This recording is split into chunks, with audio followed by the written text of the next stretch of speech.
Allah subhanahu wa ta'ala bless you and your family and your children in this world and in the after. Ameen. Ameen. My dear esteemed and beloved brothers in Islam and faith, for whatever and what has been said by His Eminence Maulana, we have to make dua to Allah subhanahu wa ta'ala that, oh Allah, whatever good has been said, make me amongst those to implement it. Ameen. Say Ameen. And at the beginning of the introduction, I mentioned to you the narration about the two companions, one who was sitting in the masjid with his leg straight out. And when the other companion came in who was knowledgeable, he threw in his leg. And there are some who still like this have the leg straight out. You must have respect for those of knowledge. This is one of the things you have to implement or strive to. You have to implement, and you see someone of knowledge and you see someone of a caliber, you have to show them that respect and that honor and that dignity. And by doing so, as I mentioned, if Maulana Ibrahim was sitting and he had his foot up and his foot off, and do so. You want to listen? No. You have to show that honor and that respect. My dear esteemed youths, I just want to share with you two things. And we'll close off with the Isha Adhan, inshaAllah ta'ala, and we'll get down to business. Some of you are like, to hear a lecture, so that's why some of you are talking on your phones in the back there, those two boys there as well. You know? So you all don't like to listen to lectures, you know, you all don't like to listen to advice. And the Prophet ﷺ used to say, Ad-Din Nasiha. The religion is about sincere advice. But the religion today, when you give someone advice, they'll tell you, who are you to tell me this? And yes, sir, who's you to give me this advice? Hey, you are nothing, don't come here. This is how we are. The Prophet said, Ad-Din Nasiha. This is authentic. Both by Sahih Bukhari and Sahih Muslim. By Imam Ishmael Bukhari and Imam Muslim ibn Hajjaj. Recorded in their authentic books of the hadith. So I just want to share with you two beloved hadith of the Prophet sallallahu alayhi wa sallam. As you all are all young men. The Prophet sallallahu alayhi wa sallam, he said to Abu Talha radiallahu ta'ala, may Allah be pleased with him. What was the companion name? Abu Talha. Abu Talha. What was the companion name? Abu Talha. Abu. And Abu Talha was just like you all. Very young. So the Prophet ﷺ said that Ala u'allimu kalaman, shall I teach you some words? So Abu Talha has been the companion of the Prophet ﷺ. He said, Bala, most certainly, who wouldn't want to hear words of the best of creation, the most handsome figure, the most beautiful of creation? Everyone will want to hear those words, isn't it? But today, we think when we hear hadith, we think it's just that Imam, he said that hadith. No. When we listen to a hadith, we have to think to ourselves that it's the Prophet ﷺ himself saying this hadith to us. And then when you start to think like this, when your ideology as young men start to be like this, the world will change because of you. The world won't change with the elders because they're already corrupted. The world will change because of you, because of Zamir, because of Gabriel, because of Yessa, because of all the rest of brothers who are here. So this companion was young just like you, Abu Talha radiallahu ta'ala, and Allah be pleased with him. The Prophet sallallahu alaihi wasallam, shall I teach you some words? So now you have to think that the Prophet sallallahu alaihi wasallam himself is telling you these words. So the companion said, most certainly.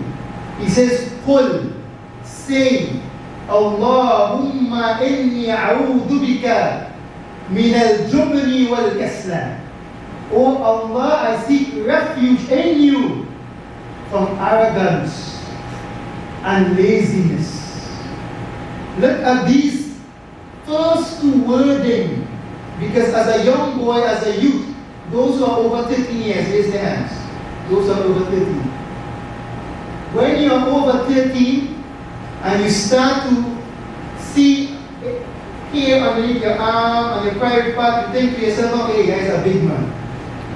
You start to think that, oh, hey, as they would say in the colloquial terms, when you start to piss a different color. You ever hear the saying before? Yeah. So now they start to think to themselves, hey, I'm a big guy, man. And they start to become arrogant. And this is why the Prophet ﷺ was telling this young boy, say this dua, say this supplicating prayer. Ask Allah for refuge in arrogance and laziness. Because when you become arrogant, all day you're outside with your friends and you say, hey, nobody can come around me. But when they march, they run in. Yeah? Nobody can come around me, you know. But I don't think you can use me. So we go. And then when we come home in our mother's house, all the time we ranking and raging outside, but we come home in our parents' house, hey, we can't wash hairs. We sleeping all day. You know why? Because we're watching Netflix and chill.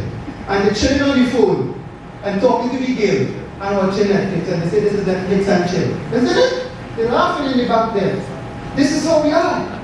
And this is why the Prophet ﷺ is teaching Abu Talha this, young boy like you all. Oh Allah, I seek refuge in you from arrogance and laziness. Because when your parents tell you wash up the wares, hey, you don't want to do it. Sweep the yard, hey, you don't want to do it. You're now waking up 12 o'clock in the midday. You miss Fajr, you miss Zohar, you miss everything. And then again you come out in the evening and you want to rant on your friends. Why go home and sleep again, yes? This is how we are. And then the Prophet ﷺ continues and he says that seek refuge in Allah subhanahu wa ta'ala from stinginess. This is a boy teaching a young boy. Small like infant. He's teaching this young boy this. And then he teaches وَغَلَبَتِ الدَّارِ ask Allah subhanahu wa ta'ala, seek refuge in him, because when you grow up, you will want to work for paisa, you will want to work for fulus, you will want to work for money, you will want to work for dinar. And when that you start to get money, you want to spend on all the events you see outside it. Yeah? This is what happens. And when you become in debt, spending money on them, you become in debt. Yeah. This is what happens to young boys. And then you have to ask your next partner that man to want to travel to work. Yeah? Yes, sir, you laugh. Use the biggest. Yeah? And then the Prophet continued to teach him وَقَهْ الرِّجَالِ and protect me from the enmity, protect me from the malice, protect me from the jealousy, protect me from the envy of the accusations of the people, the talk of the people literally. Save me from this. Because when you do something outside there, somebody's going to speak about it, somebody's going to talk about it. So he's teaching this young boy this, to grow up with it. And then Prophet say it after every salah. Say it after every salah. But you and I as young boys, hey, salah finish, when you rock from here, you go.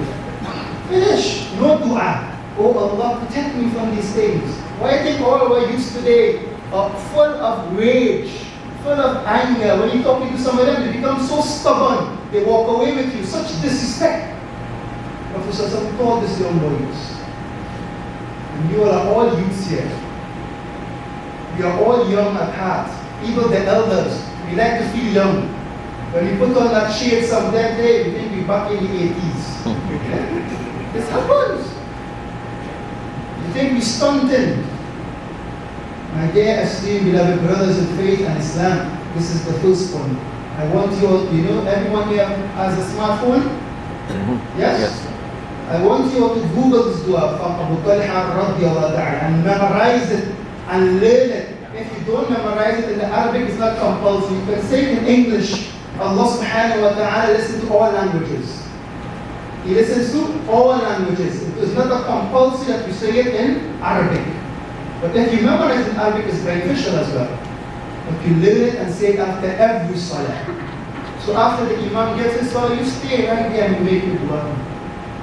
Even some have the reservation, they don't make dua after salah, that's fine. You stay there as well and you make your dua. Oh Allah, save me from this. Save me from that. And the second point as youths, Allah subhanahu wa ta'ala says in Surah Al-Isra, the chapter of the night journey, also known as Bani Israel, the chapter of the children of Israel. Allah subhanahu wa ta'ala says, La taqrabu zina. That do not come near the closeness, the proximity of adultery, of fornication. What does that mean in our modern time as young men? Now, when Allah subhanahu wa ta'ala is addressing you and I, He's not only addressing the Prophet sallallahu alaihi wasallam in the Quran, He's not only addressing companions, He's not only addressing elderly folks, He's not only addressing Maulanas and Imams, He's addressing you too. He's addressing us too, young boys. Whether you are not a scholar or not, He's addressing us.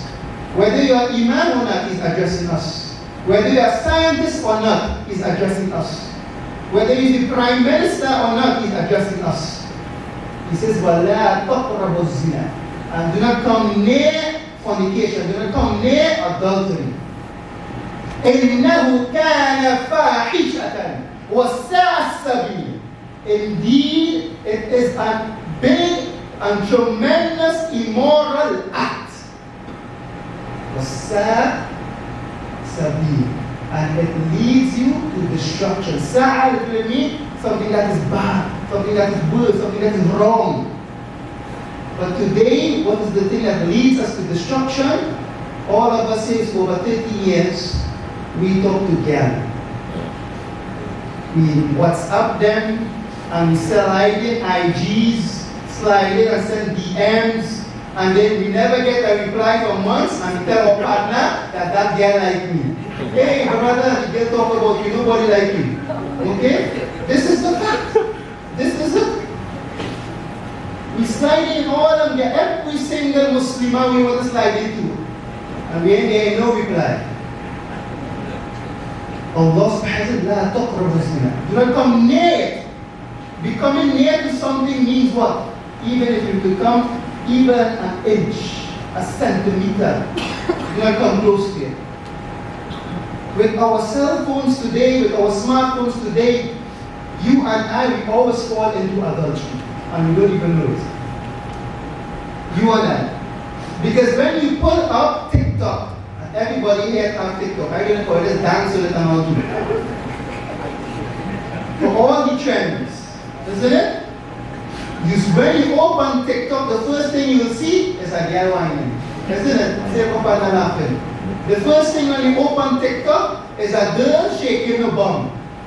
It happens to all of us. As soon as you open Instagram, it's only all Instagram models. But Allah, you have to remember, Allah subhanahu wa ta'ala, taqrabu zina, don't even come near to it.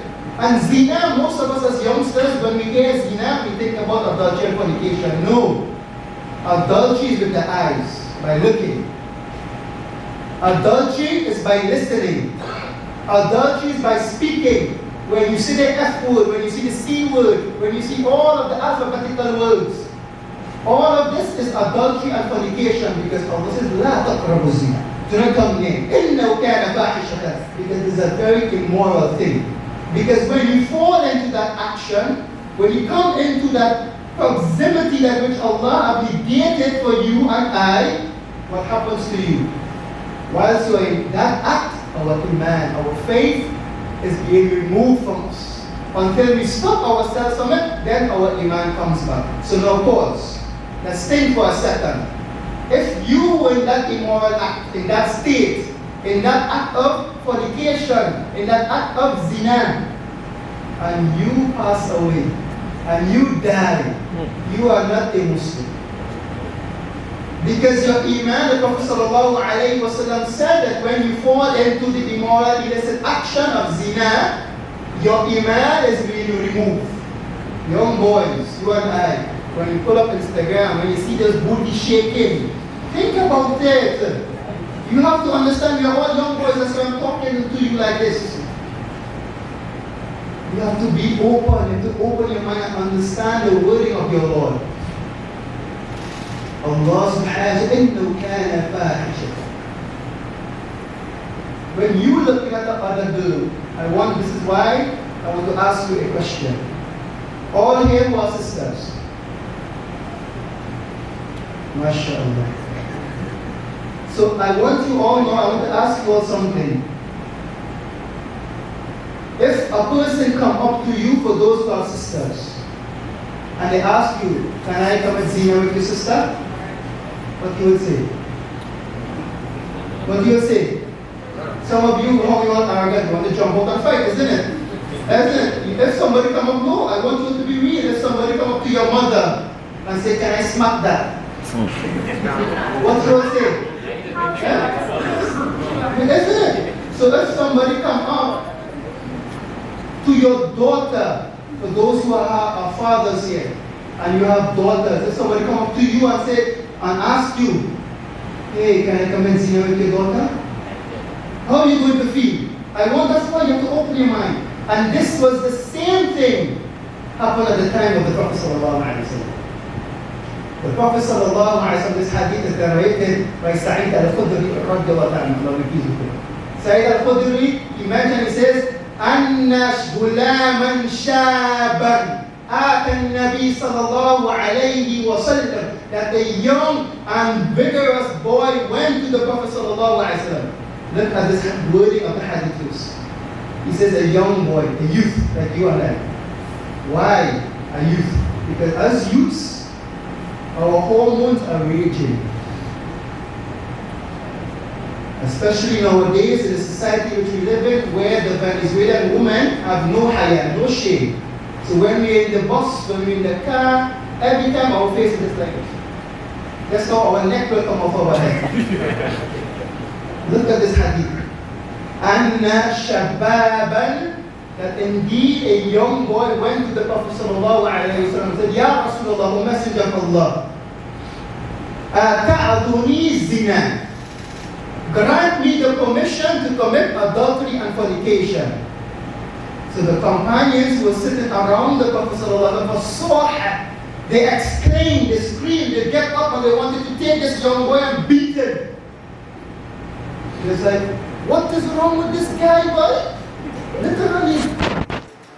So this young boy is coming to the messenger, the best of creation, asking him to commit zina, to commit adultery. So the companions, as anyone would be like, bro, what's wrong with you? This is the companion. This is like coming to the Imam and be like, sir, I'm coming to commit zina with your sister. Sallallahu alayhi wa sallam, I didn't. Leave him. فَقَرِّبُهُ, and call him close to me. He informed the companions, call him close to me. فَقَالَ رَسُولُ اللَّهِ صَلَى اللَّهُ عَلَيْهِ وَسَلَّمَ, the Prophet sallallahu alayhi wa sallam said to the young boy, أَتَعَدُونُ لِأُمَّتِكَ, will you commit zina with your mother? The young boy said, La, no. Then the Prophet sallallahu alayhi wa sallam asked him, will you commit zina, fornication with your sister? The boy said, no. So the Prophet sallallahu alayhi wa sallam, in the same way the people wouldn't like others committing fornication and adultery with their sisters. Then the Prophet sallallahu alayhi wa sallam asked, will you commit fornication and zina with your auntie? The boy said, no. The same way the Prophet sallallahu alayhi wa sallam said that those people won't like anybody committing fornication and adultery with their aunties. Then the Prophet sallallahu alayhi wa sallam continues and he says about the father's side sister. So much so that he went on with his daughters as well. And the same reply the Prophet sallallahu alayhi wa sallam gave, that they too would not like anyone to commit adultery and fornication with their sisters and aunties and daughters and mothers. And then the young boy understood what it means to do zina and adultery. So when you see someone from amongst the women, when you go on TikTok like Instagram, you must think, hey, if that's my sister, that means other men, which my sister she could do. You must think like that. You're laughing. Think about it, Yasa. Can you imagine somebody else watching your mother? You must think like this. This is why the Prophet ﷺ gave this advice to the youth. Because when nowadays we live in that time. Every single thing we see is nudity. When we look at Netflix, Disney Plus, everything is about gays with gays, boys and boys, woman and woman. So now you imagine, would you want your brother to sleep with another boy? Would you want your sister to sleep with another girl? So this is what the Prophet ﷺ is showing. And my dear esteemed youth, boys who are here, You have to implement the teachings as Maulana Ibrahim mentioned. If the Prophet ﷺ is your role model, as you all say, I don't know how true it is, you just say that perhaps from Maulana Ibrahim, but I know some of you are like, hey, yes, don't lie to Maulana sir. You all must understand and be cognizant and change your mindset. Try to stay off the phone as much as possible. Because you'll be doing zina with the eyes. You're doing zina with the ears. And this is why some of us become so indulged when we go on Instagram and TikTok. You say, hey, let me try pornography. And when we go on pornography, hey, we think that, oh, when I get married, I'm going to do this with my wife. It's not like that. Because marriage is a different concept. Yeah, you must think. My dear esteemed and beloved youths, you must always, as I mentioned in the first point, learn that dua and say it after every salah. And this will be a means of protection for your eyes as well. And I will conclude with this hadith of the Prophet ﷺ, whereby the Prophet ﷺ said that holding on to burning coals, holding on to burning coals. You all ever had a braai or a barbecue before? No. You all ever held a coal with your hand? No, I want you all to go home and try it and hold it for 5 seconds. Everyone say they'll try it when they go home? Say it. Why you all don't want to say that for? I want you to hold one small tiny piece for 5 seconds. The Prophet ﷺ said holding on to coals is much more better than touching a girl who's not your sister or your cousin or your auntie. It is much more better than touching a girl who is not related to you. Then he says, bowing his head here. Hey, he's thinking all those girls I touched. Pressure. The Prophet ﷺ said, not touching coals. That's why I want you to try it. You are young boys, you like to watch girl too much. Try it. Touch a coal, small piece for 5 seconds. The Prophet says that is better to hold on to that than touching a girl who is a non-mahram, who is not related to you. May Allah subhanahu wa ta'ala bless all of these youths here. May Allah subhanahu wa ta'ala bless your parents for sending you here. May Allah subhanahu wa ta'ala, whatever good you can remember, because I know some of you are going to leave the masjid, you're going to forget everything. Same thing tomorrow. We're going to pull out that fix and do some other thing and again and watch it again. May Allah subhanahu wa ta'ala make it easy for us to remember this and to implement it. Say Ameen. Ameen. Say Ameen. Ameen. May Allah subhanahu wa ta'ala accept. I see the